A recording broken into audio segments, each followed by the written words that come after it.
Michel Saran est bien décidé à ne rien lâcher. Malgré les coups durs encaissés depuis plus d'un an, le célèbre chef revient en force avec une collaboration inédite en France.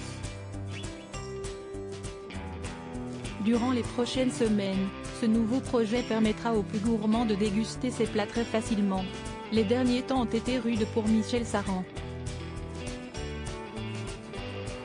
À l'été 2021, après 7 ans de bons et loyaux services, le célèbre chef s'est retrouvé évincé de Top Chef. Il n'a donc pas fait partie des dernières saisons et s'est fait remplacer par Glenn Viel, plus jeune triple étoilé de France, qui a ainsi rejoint Philippe Etchebest, Hélène Darroze et Paul Perret.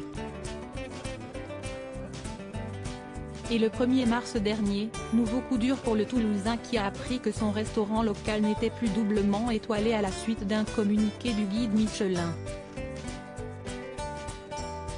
Au départ très abattu, avouant même avoir eu quelques larmes, Michel Saran s'est relevé.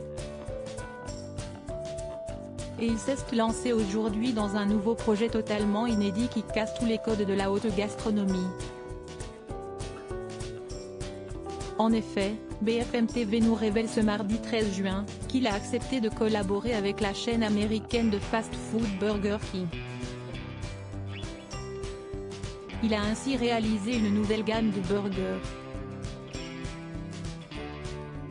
3 différents burgers, au bœuf ou au poulet, seront donc désormais proposés aux consommateurs jusqu'à la fin du mois de juillet, partout en France. Burger King s'est réjoui d'être la première enseigne de fast-food à s'associer à un chef étoilé français. Michel Saran, adepte de la haute gastronomie accessible. Michel Saran a toutefois déjà travaillé pour de grandes entreprises. Il est notamment depuis plusieurs années le chef de la SNCF et a pour rôle d'imaginer certains des menus proposés à bord des wagons-bar TGV. La restauration rapide lui est par ailleurs familière étant donné qu'il a lui-même lancé en 2020 une franchise autour du croque-monsieur mais version gastronomique bien sûr.